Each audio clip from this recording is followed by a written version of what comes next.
ओम शांति। आज सामने तिनसुकिया के भाई बहने हैं और साइंस के साधन के द्वारा आ रहे हैं। वैसे तो पिछले साल आने वाला था, टिकट भी बनी थी, सत्यवती दीदी से बात भी की थी, रजनी दीदी से फाइनल हुआ था, लेकिन वहाँ इलेक्शन का टाइम आया इसलिए कैंसिल किया। वही टिकट को मैंने सिलीगुड़ी वालों को टाइम दिया था। इस बार भी टिकट बनाई थी, मैंने सोचा विनोद भाई वगैरह मीटिंग में आएंगे, उस समय फाइनल करेंगे कहाँ कहाँ बनाना है। कल ही मेरी शायद वापसी टिकट थी ब्रह्मपुत्र मेल से, लेकिन देखो कोरोना का प्रकोप के कारण ड्रामा बदल गया। लेकिन हमने सोचा चलो कोई बात नहीं, साइंस के साधन के द्वारा पहुंचेंगे। तो इसलिए आज तिनसुकिया सब जोन के भाई बहनों से इस साइंस के साधन के द्वारा मिल रहे हैं। तो आज का बहुत सुंदर विषय है, वर्तमान समय अपने स्व परिवर्तन का आधार क्या है। स्वयं के परिवर्तन का आधार, स्वयं के परिवर्तन का पुरुषार्थ, स्वयं की स्थिति को शक्तिशाली बनाने के लिए हम क्या पुरुषार्थ करें। वैसे तो हमारा स्वयं का परिवर्तन ये बहुत महत्व का है, क्योंकि हमारा जितना परिवर्तन होगा स्वयं का, उतना हमारा सत्य का पद ऊंचा होगा। जितना हम अपने आप को बदलेंगे, परिवर्तन करेंगे, उतना वायुमंडल को अच्छा बना सकते हैं। जितना हम अपना परिवर्तन करते हैं, उतना स्थिति शक्तिशाली बनेगी। जितना हम अपना परिवर्तन करते हैं, खुशी होगी। इसलिए अपना स्वयं का परिवर्तन करना है। जितना स्व परिवर्तन करेंगे, विश्व परिवर्तन हुआ नजर आएगा। इसलिए बाबा कहते हैं बच्चे अब अपना परिवर्तन करो। अपना परिवर्तन करने से हमारी स्थिति भी शक्तिशाली बनेगी। और जितना हम अपना परिवर्तन करते हैं, सेवा तो हुई पड़ी है, सेवा अपने आप हो जाएगी। जितना हम अपना परिवर्तन करते हैं, हम आत्मा अनुभूति, परमात्मा अनुभूति कर सकते हैं, उतना हमारे अंदर वैल्यूज आएंगे, दैवी गुण, दैवी शक्ति आएगी, हमारी स्थिति भी मजबूत हो जाएगी। स्वयं के परिवर्तन से, अपने परिवर्तन से ही हम अपने इंद्रियों का परिवर्तन कर सकते हैं, पुराने संस्कारों का परिवर्तन कर सकते हैं। तो यहां हम आए ही हैं अपना परिवर्तन करने के लिए। और जितना हम अपना यहां परिवर्तन करते हैं संगम युग में, उतना हमारा पद जैसे कहा एक तो ऊंचा होगा। स्वयं को बदलने से किसी को ज्ञान सुनाने की जरूरत नहीं, लेकिन हमारा व्यवहार, चाल चलन अपने आप सेवा करेगी। लोग मानेंगे हाँ इनको परमात्मा पढ़ाता है। उसको ही कहा जाता आचार्य। आचार्य मतलब आचरण में लाने वाला। बाबा कहता है मेरा हर बच्चा टीचर है, शिक्षक है। तो मेरे अपने परिवर्तन से ही हमारे संबंध संपर्क में जितने भी लोग आते हैं उनका परिवर्तन होगा। इसलिए स्व परिवर्तन के ऊपर ध्यान देना है। स्व परिवर्तन करने से ही भविष्य में आने वाले अनेक पेपरों में हम पास हो सकेंगे। हमारे सामने आगे चलकर के विभिन्न प्रकार के पेपर्स होंगे, लेकिन उस पेपरों में पास होने के लिए हमारी स्थिति शक्तिशाली चाहिए, अवस्था मजबूत चाहिए। और यह अवस्था अभी के परिवर्तन के आधार से बनेगी। इसलिए अब हमें चेक करना है मेरे परिवर्तन में मेरी स्थिति बिगाड़ने के लिए कौन सी ऐसी कारण आते हैं, उन कारणों का अब निवारण करना है। और जितना जितना हम अपना परिवर्तन करते हैं, हम अब खुद अनुभव की अथॉरिटी बनते हैं, उतना हम दूसरों को बहुत कुछ दे सकते हैं। इसलिए अपना परिवर्तन करना है। जितना स्वयं जो परिवर्तन करता है, उसके वाणी में बल आता है, उसके दृष्टि में बल आता है, उसके कर्मों में बल आता है। तो अपना परिवर्तन करने के लिए, स्थिति शक्तिशाली बनाने के लिए कौन सी बातें बाधक है, जो हमारी स्थिति बिगड़ती है या स्वयं के परिवर्तन में रुकावटी डालती है, ऐसी कौन सी बातें हैं? सबसे पहली बात है हमारे खुद के संस्कार, पुराने संस्कार। पुराने संस्कारों में हमें परिवर्तन करना है और अब हमें दैवी संस्कार धारण करने हैं, क्योंकि हमने द्वापरिक से लेकर के देह भान में आकर के क्षणिक सुख के लिए काम विकार के वश, क्रोध के वश, अनेक छोटे मोटे संस्कारों के वश हो गए और ये संस्कार अब हमारे संस्कार बने हैं और हमारे जो दैवी संस्कार वो लुप्त हो गए हैं। अब हमें अगर अपना परिवर्तन करना चाहते हैं तो उन संस्कारों को अब परिवर्तन करना है। लेकिन ज्ञान में चलते चलते कभी कभी वो संस्कार जागृत हो जाते हैं, पुराने संस्कार, और जब हमारे वो संस्कार जागृत हो जाते हैं, हमारे से गलतियां होती हैं, हमारे से विकर्म होना शुरू हो जाते हैं। हम खुद भी दिल शिकस्त हो जाते हैं, ये क्या हो रहा है, मैं तो रोज ज्ञान योग करता हूं तो भी मेरे संस्कार ऐसे क्यों आ गए। और जब हम संस्कारों के वश हो जाते हैं, वायुमंडल खराब हो जाता है, हमारा टाइम वेस्ट हो जाता है, हमारे उस व्यवहार से दूसरों को भी दुख मिलता है और हमारी स्थिति भी बिगड़ जाती है। तो इसलिए हमारे स्वयं के परिवर्तन में जो बाधक है वो हमारे ही संस्कार बाधक है। इसलिए अब हमें उस संस्कारों को दृढ़ता से परिवर्तन करना है।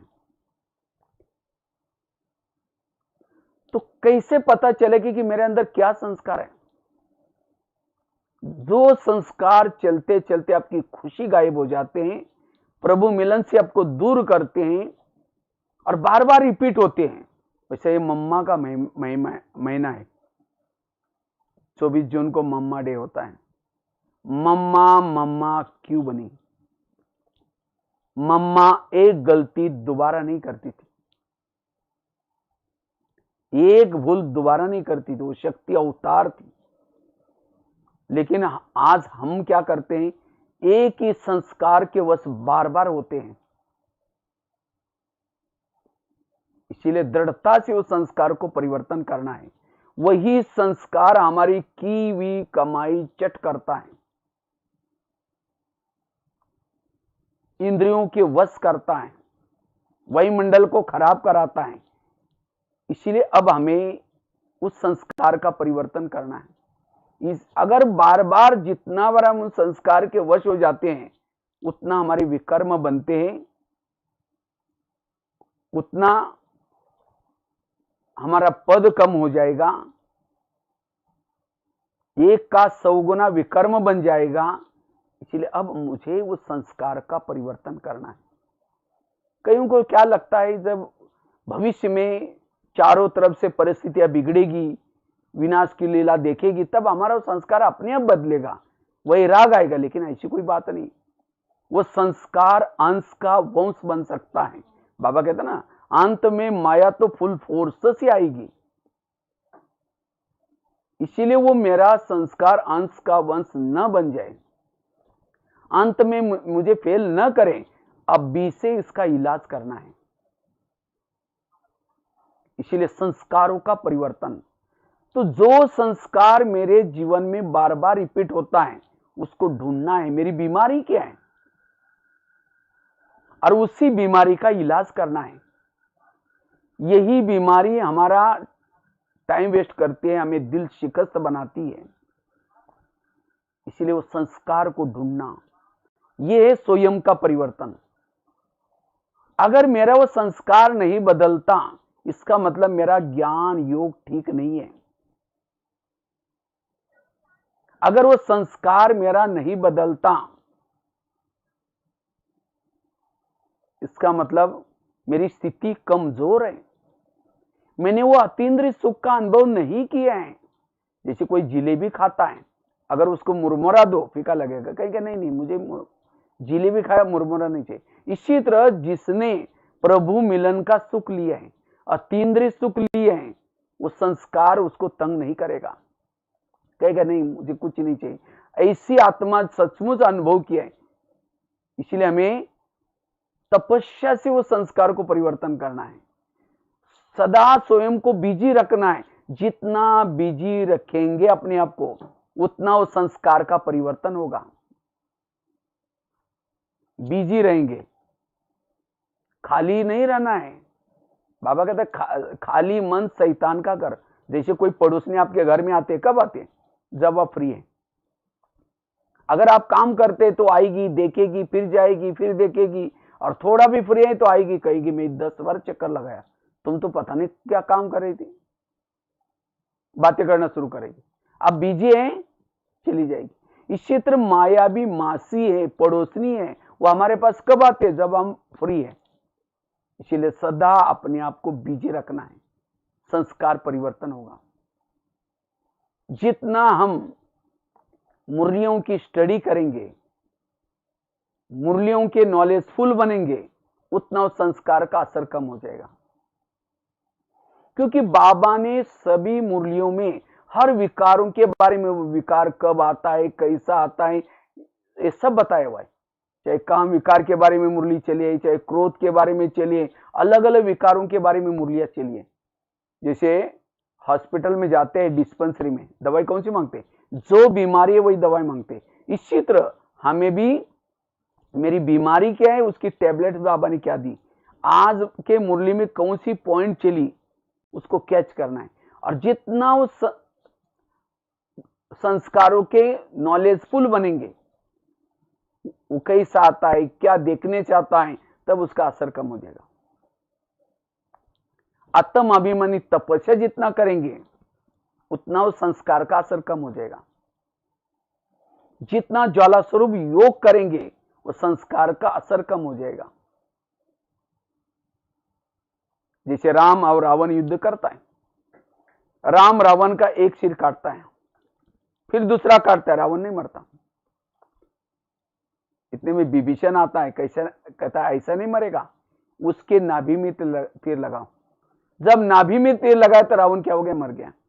इसी तरह आज हम भी रावण को मारने में लगे हैं, कोई 2 साल से, कोई 4 से, लेकिन नहीं मर रहे हैं। क्यों? हम रावण का, विकारों का एक एक गला काटते, कभी क्रोध का काटेंगे, दोबारा जुड़ जाता है। इसलिए उस कड़े संस्कार को परिवर्तन करना, तो संस्कार परिवर्तन करने से हमारा परिवर्तन हो जाएगा। तो 100 परिवर्तन का आधार संस्कार परिवर्तन। अब हम देवता बनने के लिए जा रहे हैं, तो हमारे संस्कार दैवी संस्कार चाहिए। तो स्थिति को कमजोर बनाने वाला, वायुमंडल को खराब करने वाला,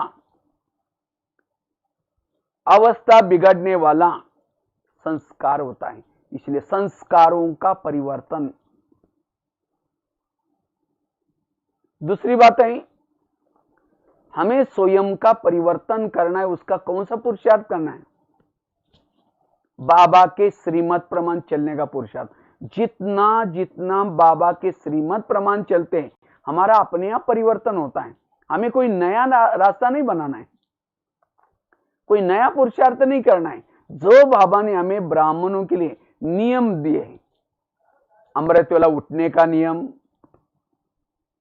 उसके बाद क्लास के पहले योग करने का नियम, मुरली सुनने का नियम, पवित्रता के धारण करने का नियम, शुद्ध खान पान करने का नियम, जो बाबा ने हमारे नियम दिए, उस नियमों प्रमाण चलना है। अपने आप स्वयं का परिवर्तन हो जाएगा। अगर मेरा परिवर्तन नहीं हो रहा है, इसका मतलब मेरे से कुछ नियम संयम का उल्लंघन हो रहा है। इसलिए ईश्वरीय नियम इतना ही नहीं, कान से क्या सुनना है, मुख से क्या बोलना है, आंखों से क्या देखना है, मन से क्या सोचना है, ये सब नियम बाबा ने बताए। वास्तव में मुरली का एक एक महावाक्य हमारे लिए नियम मर्यादा है, और जितना उसके पर चलेंगे अपने आप हमारा जो पुराने संस्कार है, पुरानी बातें सब परिवर्तन होगा। सो परिवर्तन का आधार है ईश्वरीय श्रीमत। लेकिन हम कभी कभी ईश्वरीय नियम को क्यों तोड़ते हैं? लोक लाज विषय करके। हम तो गृहस्थ में रहते हैं, लोग क्या कहेंगे, लोग इस संसार में ऐसे हैं, घोड़े पर बैठने में नहीं देंगे, पैदल चलने में नहीं देंगे। इसलिए कहते हैं सुनो सबकी, करो श्रीमत की, मन की नहीं। तो इसलिए जो लोगों की परवाह नहीं करता, औरों की परवाह नहीं करता, श्रीमत प्रमाण चलता है, उसका परिवर्तन अपने आप होगा। सो परिवर्तन का आधार है ईश्वरीय श्रीमत, मर्यादा, नियम। इससे हमारी स्थिति शक्तिशाली बनेगी। जब हम नियम को तोड़ते हैं, स्थिति बिगड़ जाते हैं, कमजोर हो जाते हैं, हम दिल शिकस्त हो जाते हैं, तो स्वयं के परिवर्तन का आधार है ईश्वरीय श्रीमत। इसलिए अब मुझे कोई बहाना नहीं करना है, कोई लोक लाज नहीं करने, मुझे कहने वाला कोई और नहीं है, स्वयं परमात्मा मुझे कह रहा है। जैसे अर्जुन क्या करता है, क्वेश्चन करता है, ये कैसे हो सकता है, ये मेरे गुरु है, ये कैसे हो सकता है, ये मेरे भाई है। तो कृष्ण कहता है, ये मैं तुमको कहने वाला कौन, आखिर अपना स्वरूप दिखाता है। इसी तरह यहां कोई हमें बहने डायरेक्शन नहीं दे रहे, कोई देहदारी डायरेक्शन नहीं दे रहा है, स्वयं परमात्मा डायरेक्शन दे रहा है। इसलिए अब हमें, हाँ जी बाबा, हम जरूर करेंगे, और जितना नियमों प्रमाण चलेंगे हम सशक्त बन जाएंगे, शक्तिशाली बनेंगे, हमारी अवस्था अच्छी बनेगी, हमारे में अपने आप परिवर्तन नजर आएगा। इसलिए परिवर्तन का आधार है ईश्वरीय श्रीमत। तीसरी बात है, अगर हम अपना स्वयं का परिवर्तन करना चाहते हैं, स्वयं को बदलना चाहते हैं, स्थिति को मजबूत बनाना चाहते हैं, वायुमंडल को शक्तिशाली बनाना चाहते हैं, हमें जीवन में जो कुछ विघ्न आएंगे, समस्या आएंगी, बातें आएंगी, उसको सहन करना है, सहन करना है।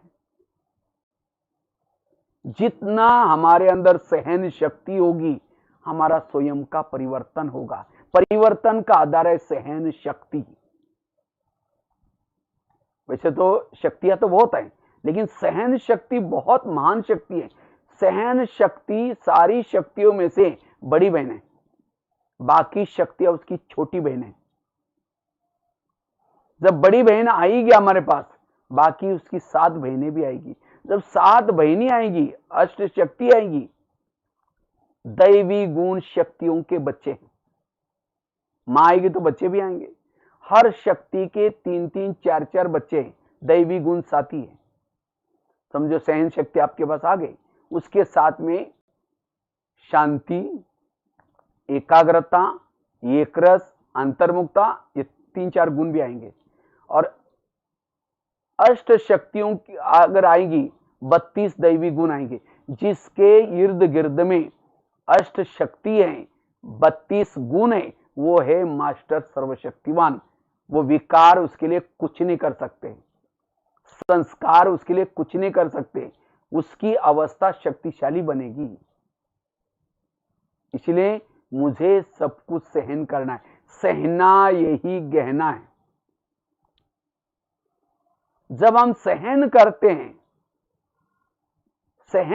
हैं, तब हमारे संकल्प में बचाव हो जाता है, संकल्प की बचत हो जाती है। जिसके पास सहन शक्ति नहीं है, उसके संकल्प बहुत वेस्ट जाते हैं। ये क्यों हुआ? मेरे साथ क्यों हुआ, या ऐसा कैसा करता है, मेरे साथ क्यों कर। जितने जिसके संकल्प निगेटिव चलते हैं वो कमजोर बन जाता है, और जिसने उसके लिए जीवन में विघन निर्माण किया, परिस्थिति निर्माण की, उसके प्रति नफरत आती है, घृणा आती है, वैर होता है, विरोध होता है, और परिस्थितियां बड़ी दिखती है। इसलिए अपना परिवर्तन करना है। सहन शक्ति को साथी बना दो, सहनशील बनो। सहना यही हमारा गहना है। बाकी गहने पहनो नहीं पहनो, लेकिन सहन शक्ति का गहना जरूर पहना है। और जिन्होंने जीवन में सहन करना सीखा, वो परिस्थिति, वो विघन उसके लिए तोहफा बन जाएगा, बहुत कुछ दे के जाएगा। और आज का जमाना, आजकल वर्तमान जो स्थिति है, सहन करने की बहुत जरूरी है। क्योंकि आजकल जो बीमारियां हो रहे, प्रॉब्लम्स हो रहे, उसका कारण है सहन शक्ति की कमी। क्योंकि जिसके पास सहन शक्ति नहीं है, वो बहुत सारे निगेटिव विचार चलते हैं, और निगेटिव विचारों से तनाव पैदा होता है। तनाव, तन में आना। जो ज्यादा सोचता है, निगेटिव सोचता है, वो तन में आता है, और जो तन में आता है उसको चारों ओर समस्या ही समस्या दिखती है। वो छोटी सी भी बात पहाड़ के समान दिखती है, उसको लगता है ये पार करना बहुत मुश्किल है। जिसके पास सहन शक्ति नहीं है, उसको रात में चैन की नींद भी नहीं आएगी, करवट बदलता रहता है। क्यों हुआ, मेरे साथ ऐसा कैसे हुआ, ये परिस्थिति क्यों आई, वायुमंडल को खराब करेगा। इतना ही नहीं, उसको एक एक दिन काटना बड़ा मुश्किल होता है। जिसमें सहन शक्ति नहीं, उसका जीवन, कहां मानव जीवन हीरे तुल्य है, लेकिन जिसमें सहन शक्ति नहीं, उसका जीवन वो कौड़ी तुल्य बनाता है। आजकल दुनिया में अगर कोई घटना होती है, सहन नहीं होती, तो उस बातों को भूलने के लिए लोग शराब पीते हैं, नशा करते हैं, कई कई तो सुसाइड्स भी करते हैं। आज कई केसेस ऐसे हो रहे। इसीलिए ये क्यों हुआ, क्योंकि सहन शक्ति नहीं है। इसीलिए सहन करने की कला सीखनी है। इससे हम कई बीमारियों से, मानसिक बीमारियों से भी बच जाएंगे। जिन्होंने सहन करना सीखा, मानसिक बीमारियों से बच सकता है। आजकल घर घर में मानसिक बीमारियां बढ़ती जा रही, और आजकल तो कोरोना का प्रकोप है, तो हर एक के जीवन में समस्या आई है। कईयों को कहीं जाना होगा, कईयों को कई प्लान बनाए होंगे, कईयों का दुकान कई दिनों से बंद हो गया होगा, तो कई समस्या। और जिसके जीवन में समस्या है, उसके निगेटिव थॉट चलते हैं, व्यर्थ विचार चलते हैं, और जिसके व्यर्थ विचार चलते हैं, दिमाग गर्म रहता है। इसलिए कहते हैं ना, जिसका पाव गर्म, पेट नरम, दिमाग ठंडा, वहां डॉक्टर आने की कोई जरूरत नहीं। लेकिन आजकल क्या उल्टा होता है, पांव रहते हैं ठंडे और दिमाग रहता है गर्म। क्यों, सहन शक्ति नहीं है। इसलिए सहन करना सीखना है, बहुत बड़ी बड़ी परिस्थितियों से बच जाएंगे। इसलिए हमें, वैसे तो अभी जो कोरोना का प्रकोप चल रहे हैं, कहते हैं ह्यूमैनिटी पावर जिसके अंदर कम है, कोरोना का प्रकोप उसके पर ज्यादा होता है। तो ह्यूमैनिटी पावर कम क्यों होते हैं, निगेटिव सोचने से, टेंशन में आने से, तनाव में आने से ह्यूमैनिटी पावर कम हो जाते हैं। इसलिए हमें पॉजिटिव रहना है, सकारात्मक रहना है, सहन शक्ति बढ़ेगी। तो सहन शक्ति को बढ़ाने के लिए जीवन में आने वाली निगेटिव परिस्थिति को पॉजिटिव में परिवर्तन करो। अगर किसी ने गाली भी दी तो क्या सोचो, गाली नहीं दी, मेरे पर गुलाब का फूल डाल दिया। निगेटिव को पॉजिटिव में बदलो। बुराई को भी अच्छाई में बदलने वालों को के अंदर सहन शक्ति आती है। एक मंत्र गीता का, रामायण का याद रखना हमेशा, जो हुआ अच्छा हुआ, जो हो रहा अच्छा, जो होगा वो भी अच्छा। मेरे जीवन की हर घटना में कल्याण है। कोई मेरी चुगली करे, मेरी यहां की ट्रांसफर कहीं और करे, कितनी भी परिस्थिति आई उसमें कल्याण है। परिस्थिति आती है तो जाएगी भी। परिस्थिति बाहर है, स्थिति हमारे अंदर है। इसीलिए परिस्थिति से हमें स्थिति को बिगाड़ना नहीं है। अपने भ्रुकुटी आसन पर बैठना है। जैसे ट्रेवलिंग करते हैं, यात्रा करते हैं, तो कई बार साइड सीन्स आते हैं, तो इसी तरह हमारे भी जीवन रूपी यात्रा का ये साइड सीन्स है, इसलिए उसको सहन करना है। और जो परिस्थिति को सहन करता है वो जीवन में आगे बढ़ता है और आगे बढ़ता है। सहन शक्ति को बढ़ाने के लिए कर्मों के थ्योरी को याद रखना है। हमारे जीवन में जो प्रॉब्लम्स आते हैं, समस्या आती है, कोई हमारे साथ ऐसा वैसा व्यवहार करता है, ये सब क्यों करता है? क्योंकि हमने भी कभी इनके साथ किया था। क्योंकि हमारे आसपास के जितने भी लोग हैं, चाहे पति है, बच्चे है, पड़ोसनी है, कोई मुझे देने के लिए है, कोई मेरे से लेने के लिए है। और जिन्होंने इस लेने देने की गहराई को समझ लिया, वो कभी भी नहीं कहेंगे ये मेरे साथ क्यों करता है, इसने मेरे साथ ऐसा क्यों किया। इसलिए कर्मों की थ्योरी को समझना, मेरे जीवन में जो कुछ घटनाएं आ रही, ये सब मेरे ही कोई अतीत पिछले जन्मों में किए हुए कर्मों के परिणाम है। इसीलिए उनका कोई दोष नहीं है, दोष मेरे ही कोई गलत कर्मों का है। और जब तक हमें हिसाब चुकता नहीं करेंगे, तब तक वापिस कोई भी जा नहीं सकता। इसलिए मुझे हिसाब चुकता करना है, सहन करके हिसाब चुकता करना है, तपस्या करके हिसाब, नहीं तो तीसरी बात हिसाब चुकता करना पड़ेगा धर्मराज के पुरी में डंडे से। डंडा मतलब क्या है? विनाश काल में जो भी बातें आएंगी उसी से, लेकिन उसी से पद नहीं मिलेगा, मुक्ति तो मिलेगी। क्योंकि बाबा कहता है इस सृष्टि पर आया जिन्होंने जाने अनजाने विकर्म किए, बिना कोई चुक्त किए वापिस कोई नहीं जा सकता। इसलिए मुझे तपस्या करनी है, या फिर सहन करना है, या फिर भविष्य में आने वाले अलग अलग पेपरों में हमारा हिसाब चुक्त होगा। इसलिए सहन शक्ति को बढ़ाना है और अपने संकल्पों को बचाना है, तब हमारी इम्यूनिटी पावर बढ़ेगी। हम अनेक प्रकार की बीमारियों से बच सकते हैं। जिसमें सहन शक्ति नहीं है, वो पुलिस स्टेशन की चक्कर काटता है, हॉस्पिटल की चक्कर काटता है, जेलों की चक्कर काटता है, कोर्ट कचहरी की चक्कर काटता है, उसका सारा जेब खाली। क्योंकि सहन शक्ति नहीं, तो उसके पास क्रोध जरूर होगा, टेंशन तनाव जरूर होगा, और टेंशन से आजकल कितनी सारे प्रॉब्लम्स आ रहे हैं। इसलिए ये ज्ञान केवल सत्युग में जाने के लिए नहीं है, लेकिन वर्तमान समय अगर हमें हेल्दी, वेल्दी, हैप्पी बनना है, सहनशील बनो। इसलिए सहन शक्ति परिवर्तन का आधार है। जितना हम सहनशील बनेंगे, सहन करना शुरू में कड़वा है, परिणाम बहुत अच्छे हैं। इसलिए चेक करो कि मेरे अंदर सहन शक्ति कितनी है,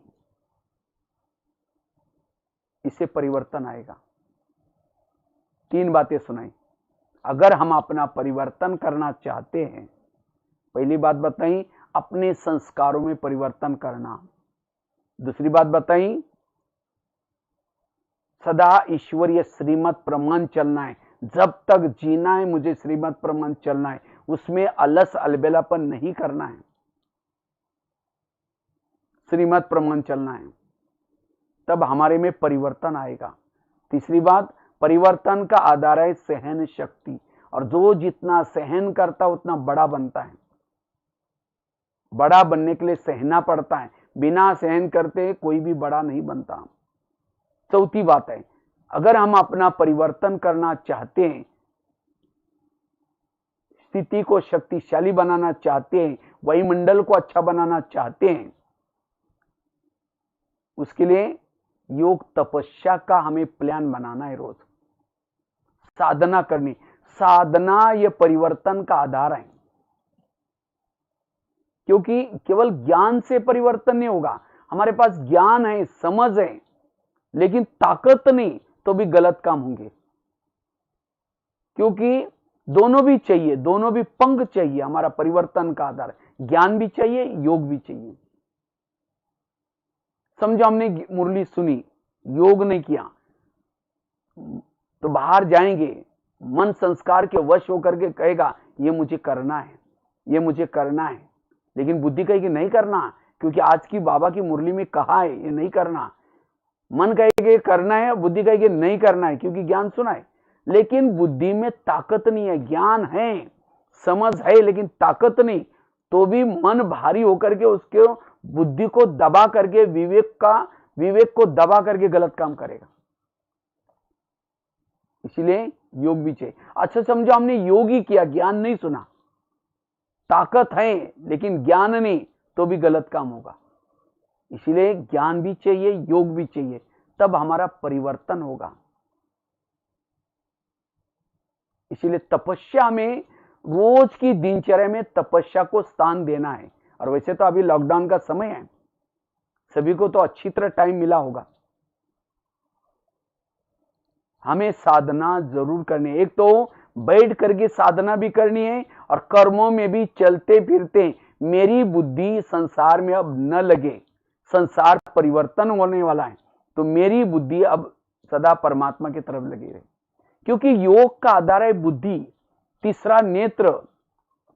और जिसका तीसरा नेत्र बुद्धि सदा ही उस परम धाम को, बाबा को देखते हैं, क्योंकि बुद्धि विजन बनाती है, दृश्य बनाती है। और जिसके परम धाम का मुझे जाना है, बस मुझे परम धाम जाना है, उसका लंगर इस दुनिया से उड़ जाएगा।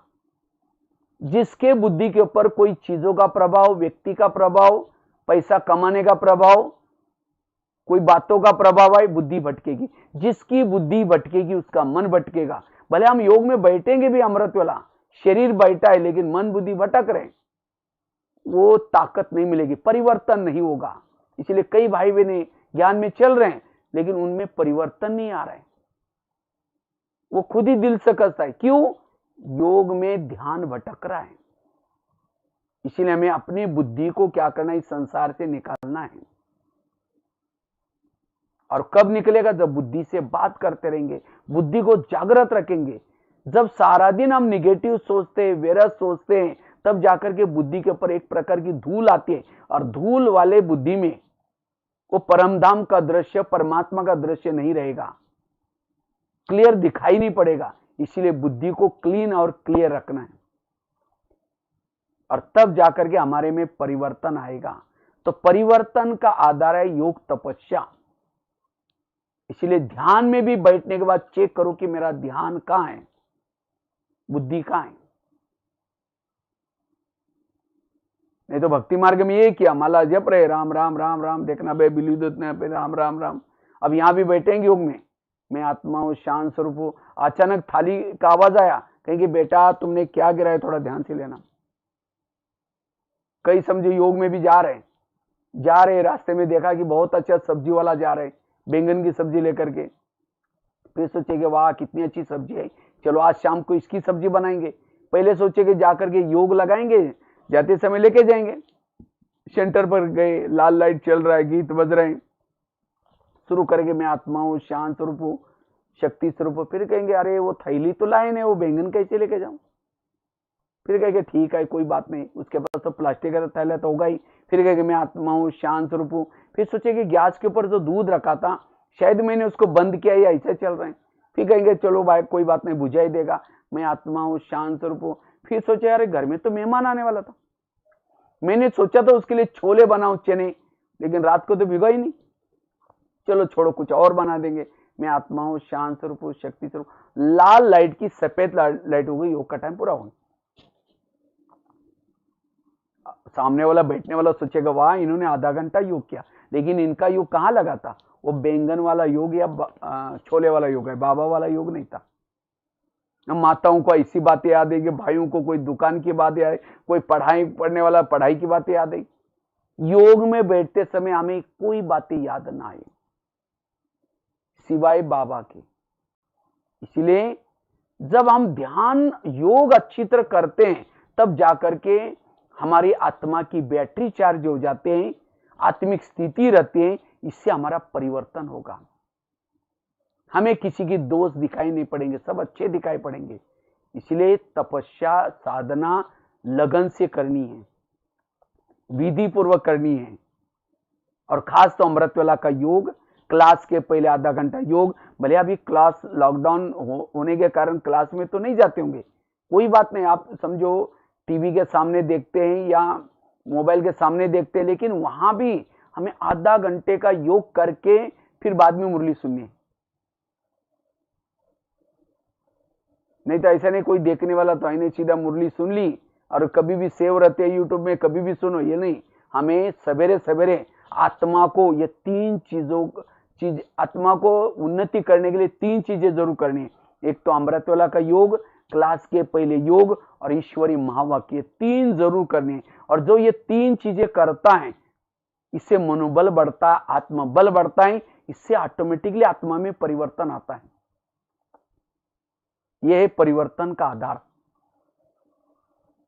इसलिए हमें और मुरली भी जरूर सुननी है, और वो भी अभी तो चलो मजबूरी है इसीलिए मोबाइल से सुन रहे हैं, नहीं तो ऐसे नहीं लॉकडाउन खुल गया तो भी चलो बहुत अच्छा है, घर का नाश्ता बनाओ, अपने घर का काम करते रहो, मोबाइल को चालू करके मुरली सुनते रहो, क्योंकि आजकल सभी तरफ से मुरली आ रहे हैं मोबाइल में, व्हाट्सएप में। लेकिन नहीं, बाबा ने जो क्लास की सिस्टम रखी है, संगठन में जाने से बल मिलता है, ताकत मिलती है। इसलिए हमें रोज ये 3 चीजें करनी है और तपस्या करनी है, साधना करनी है, और वो भी विधि से साधना करनी है। इसका तो बहुत गहरा टॉपिक है, 1-1.5 घंटे का। योग हमें कैसे करना है, योग में कैसे सम्मान लेना है, बुद्धि का कैसे प्रयोग करना है, कभी इसके बारे में गहराई में बाद में कभी चर्चा करेंगे। तो कहने का मतलब, जो तपस्या में इंटरेस्ट लेता है, योग करता है, उसका अपने आप परिवर्तन आता है। क्योंकि योग करने से, तपस्या करने से हमें इंद्रियों से अतीत अतीन्द्रिय सुख मिलता है। और जिसको ये अतीन्द्रिय सुख मिलता है, अतीन्द्रिय सुख मिलता है, उसको संसार से उसकी बुद्धि हट जाती है। बस एक बाबा के सिवा उसको कुछ नजर नहीं आता, वो लाइट माइट बनता रहता है, अपने आप उसका परिवर्तन होगा, दैवी गुण, दैवी शक्ति आती है उसके अंदर। इसलिए परिवर्तन के लिए योग तपस्या को करना है।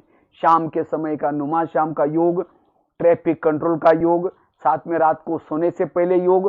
तो थोड़ा हमें रोज बैठ करके 2-2.5 घंटा योग तो करना है, और साथ में कर्म में भी योग करना है। इससे हमारे में परिवर्तन आएगा।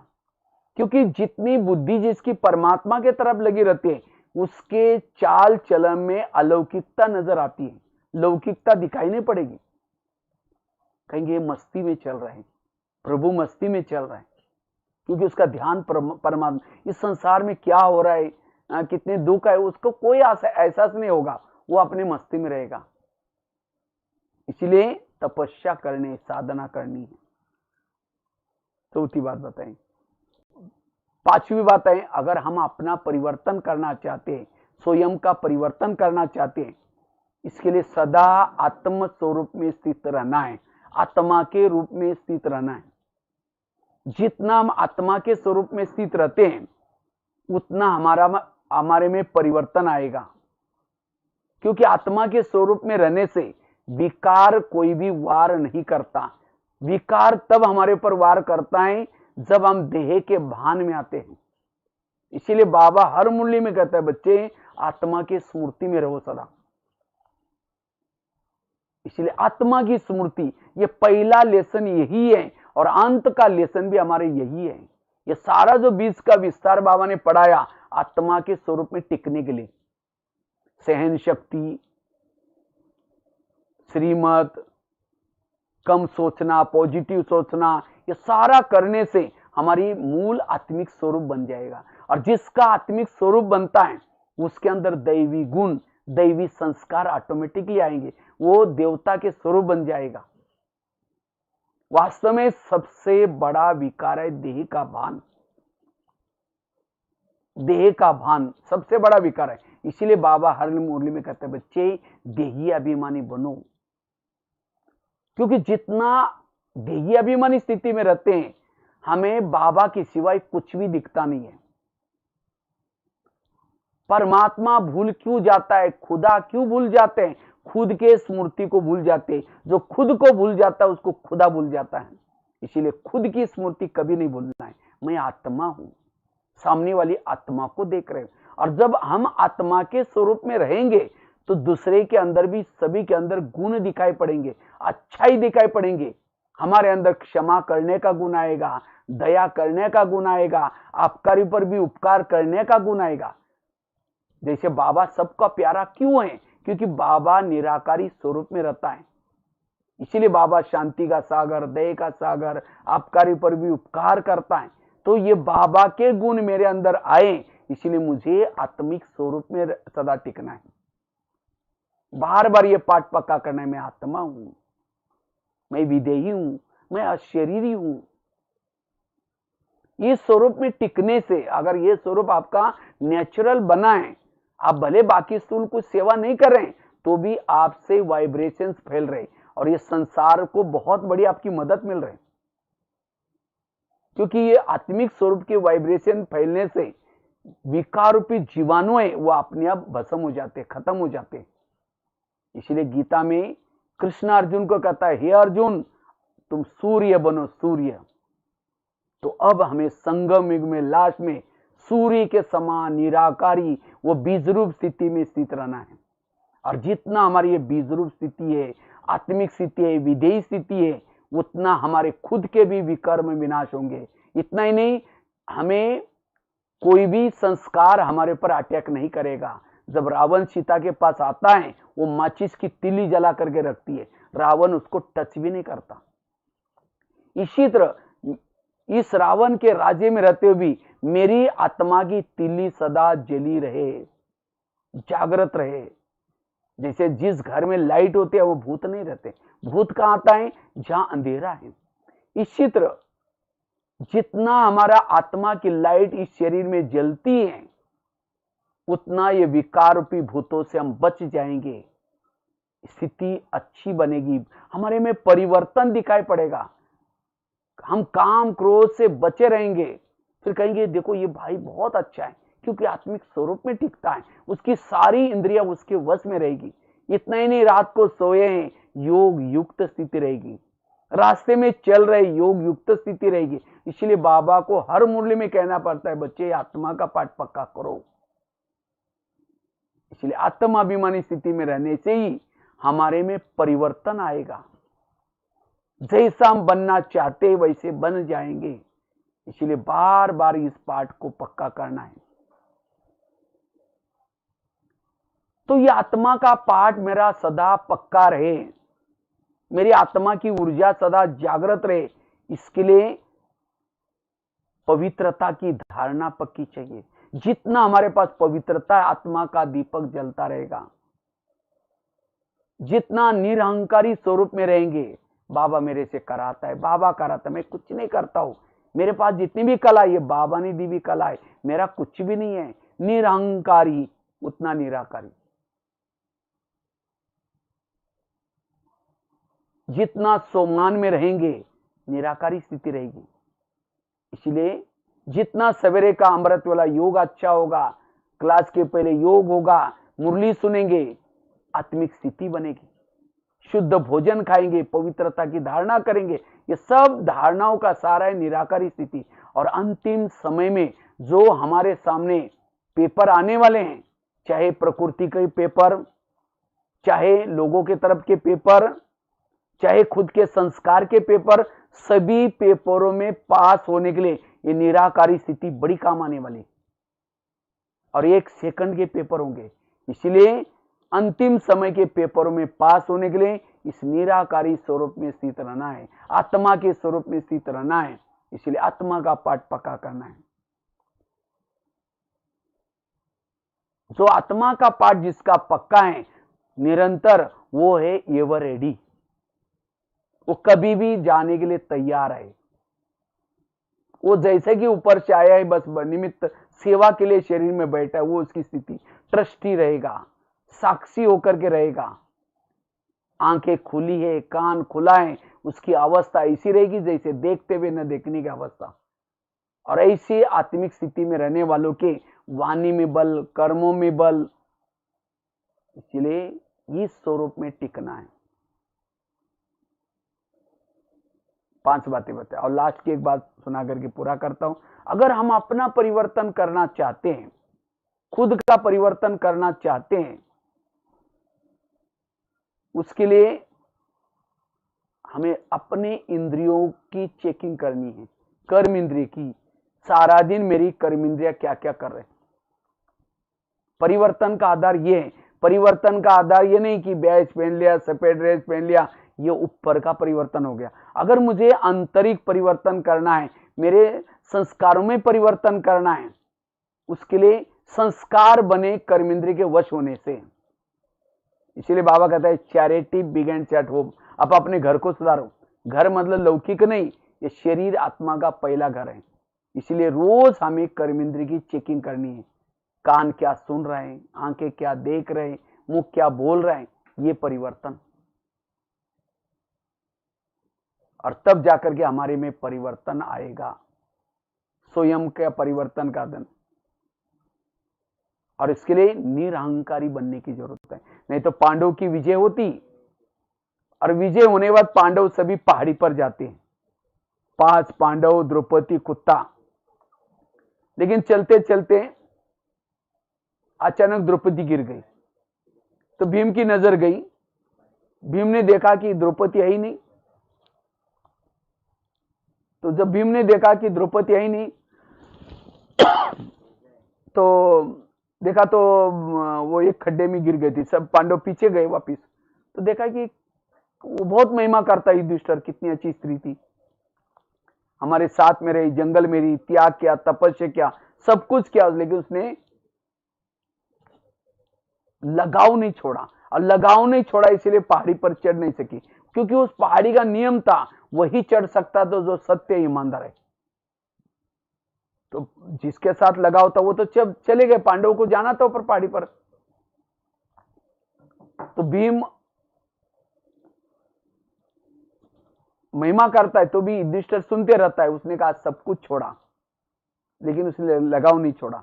तो ये कहानियां संगम युग की यादगार है। हमारी भी विजय होगी, हमें भी पहाड़ी पर जाना होगा। पहाड़ी मतलब माउंट आबू वाली नहीं, पहाड़ी अर्थात परमधाम। सबको जाना है परमधाम में, लेकिन उस पहाड़ी पर वही चढ़ सकता है जिन्होंने अपने संस्कारों में परिवर्तन किया है, अपने कर्मेंद्र को जीता है।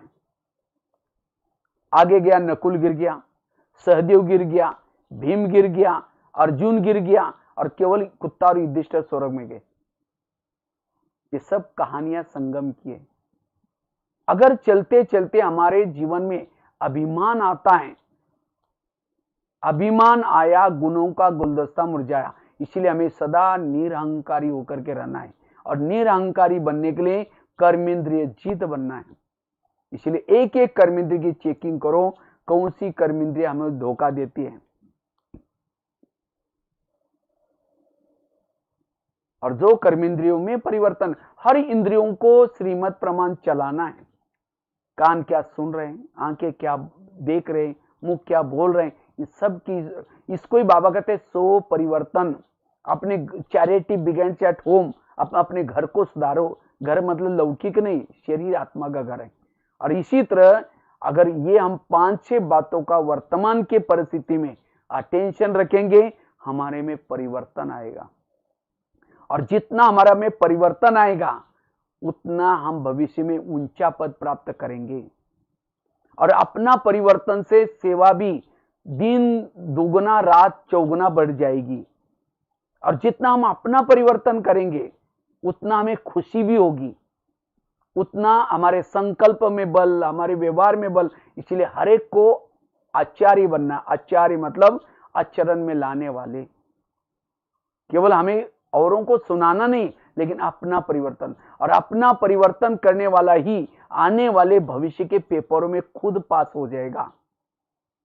इसीलिए खुद मुझे पास होना है।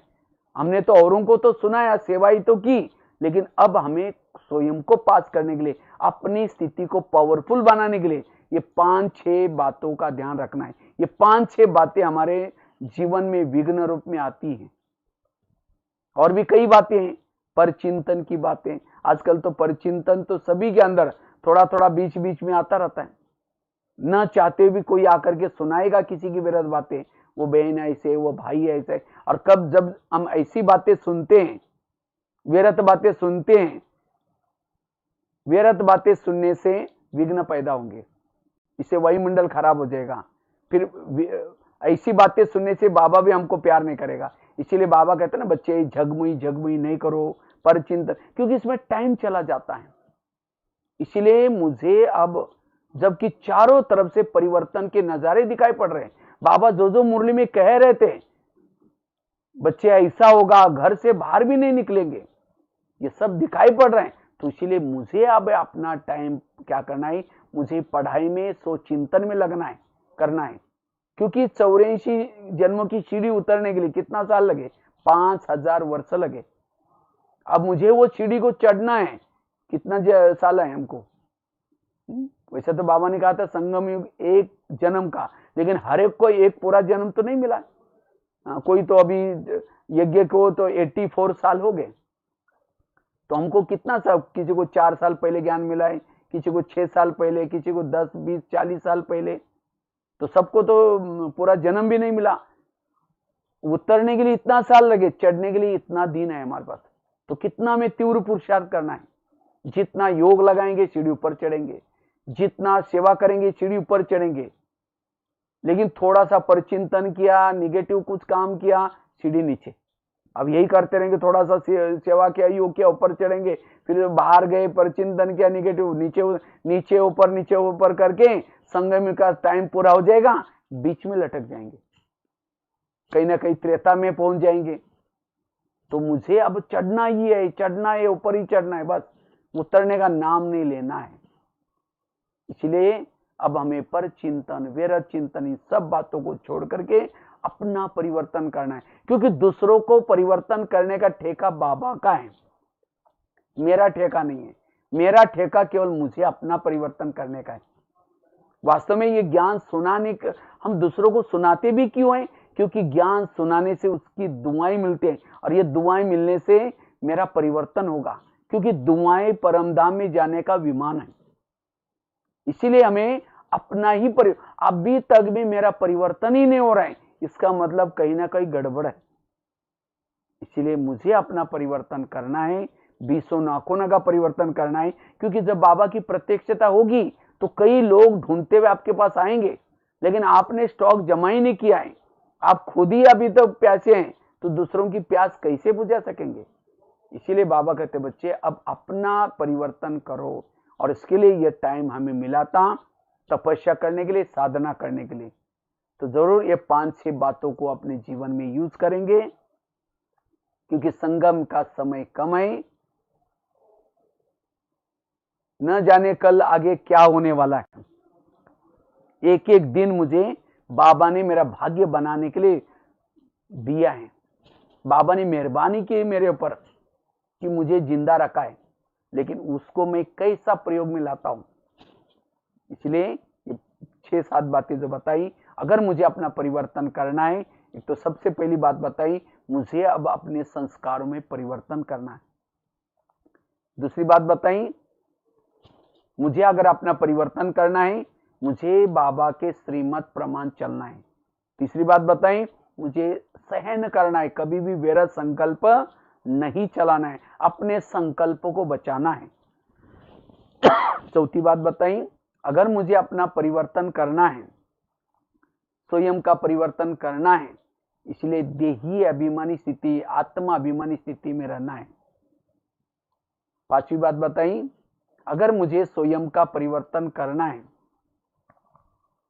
मुझे अपने कर्मेंद्रिय की चेकिंग करनी है, सभी कर्मेंद्रिय को मुझे अपने वश करना है। आगे एक बात बताई, पर चिंतन हमें नहीं करना है। तो ये 5-6-7 बातें याद रखेंगे तो परिवर्तन होगा, ठीक है। बाकी विशेष स्थिति बनानी है। अभी मैं एवर रेडी हूं, तैयार हूं आगे आने वाले पेपर में पास होने के लिए, तो मेरी सदा भ्रुकुटी में आत्मिक स्थिति रहनी चाहिए। क्योंकि आत्मिक स्थिति में रहने वाला सदा उसको सामने घर दिखता है, जहां जाना है वही दिखता है, और घर के घर के अंदर रहने वाला बाबा ही दिखता है, उसका लंगर यहाँ से उठा रहता है। इसलिए ये स्थिति हमें बनानी है। ठीक है, बाकी तो बहुत बहुत धन्यवाद। हाँ देखो, कल ही मेरी बता रहा ना, डिब्रूगढ़ की टिकट थी, अभी तो मैंने कैंसिल नहीं किया है। अभी वो बोला 2-3 महीना तक भी कभी भी कैंसिल कर सकते हैं, तो अभी कैंसिल करूंगा। तो बाकी फिर ड्रामानुसार कभी खुलेगा। देखो आप लोग कितना दूर में रहते हैं। हाँ, मैं देखा, मुझे याद है पासी घाट, पता नहीं क्या क्या सेंटरों के नाम है।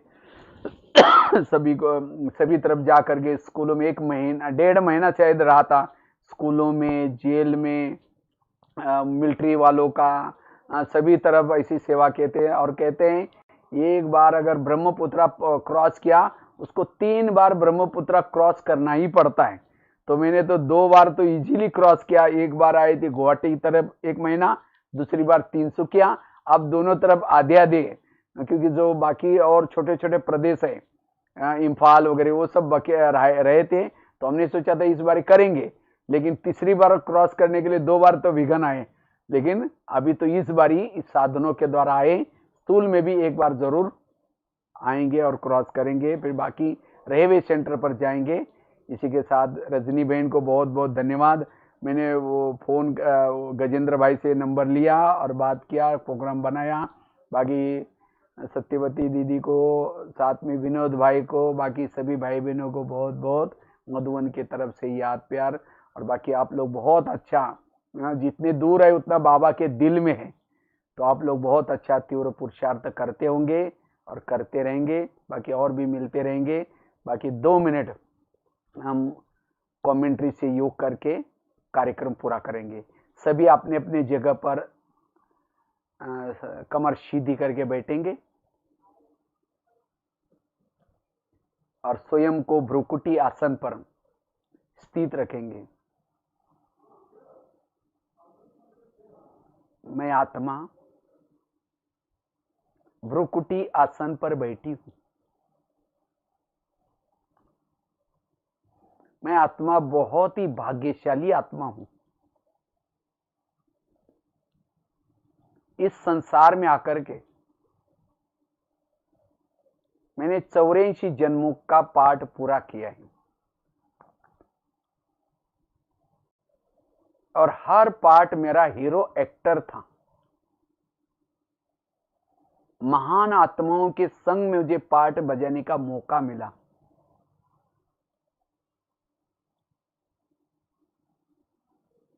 अब मेरी रिटर्न जर्नी है। चारों युगों का खेल पूरा हुआ। शिव बाबा ने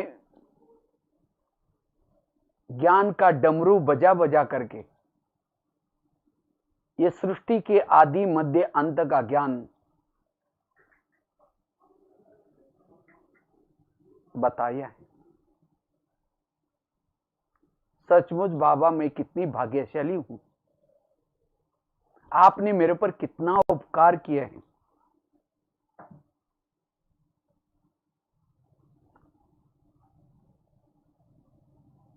अब इस संसार में मेरा कोई नहीं है। मैं जिसको अपना समझती थी, ये सब परिवर्तन होने वाले हैं।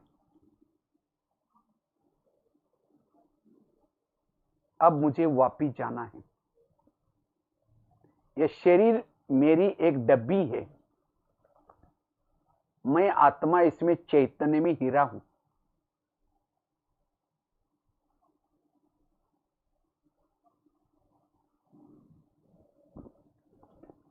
अब मैं आत्मा बुद्धि का तीसरा नेत्र खोल करके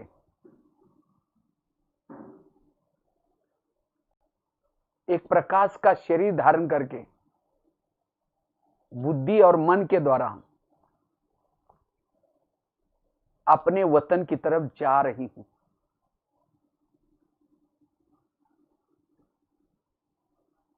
जैसे मैंने स्थूल शरीर के भान से अलग हो गई, मैं बिल्कुल हल्की हो गई हूं।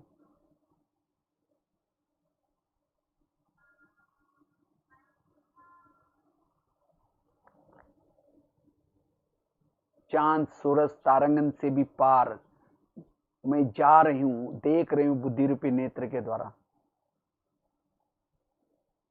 अव्यक्त वतन, हजारों चंद्रमा के समान शीतल चांदनी की तरह प्रकाश, जिसमें फरिश्तों का राजा ब्रह्मा बाबा,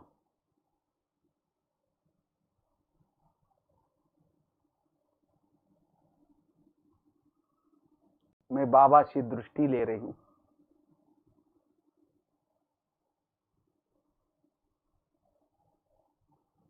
लाइट माइट बनती जा रही।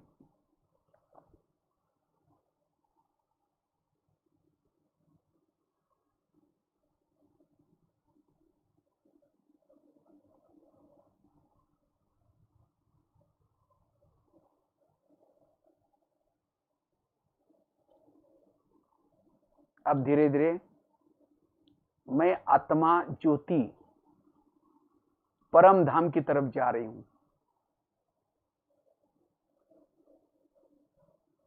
जैसे मैंने परम धाम में प्रवेश किया, वैसे ही मैं चार्ज हो रही हूं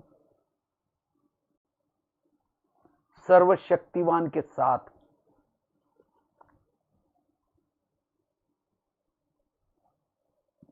वाह मेरा भाग्य, जिस बाबा को मैं दुनिया में ढूंढ रही थी, मंदिरों में, मेले मलाकड़े में,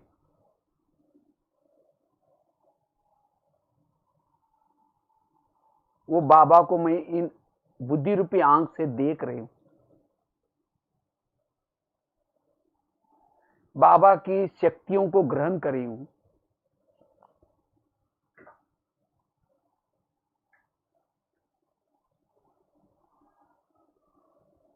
अपलक होकर के देख रही हूं। मीठे बाबा, आपने मुझे क्या से क्या बनाया।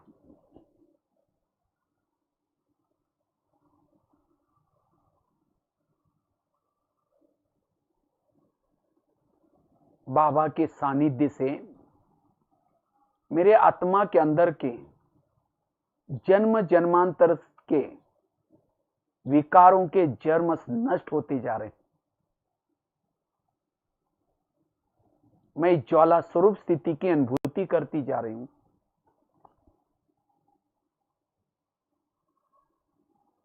मैं बुद्धि रूपी नेत्र के द्वारा स्पष्ट बाबा को देख रही हूं।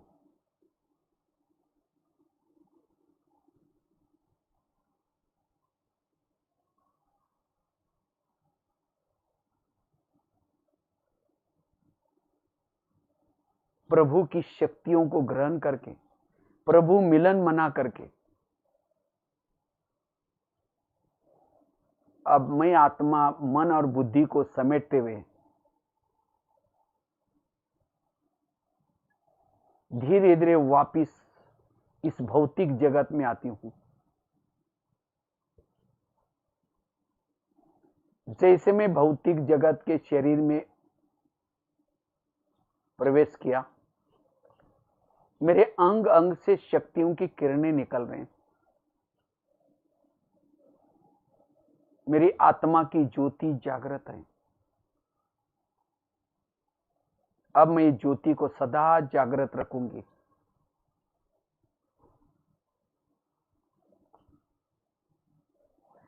सभी को आत्मा के रूप में देखूंगी। सहनशील बनकर के रहूंगी। पर चिंतन निगेटिव बातों से बच करके अब मैं अपना परिवर्तन करूंगी। मैं एक आत्मा हूं, अशरीरी हूं।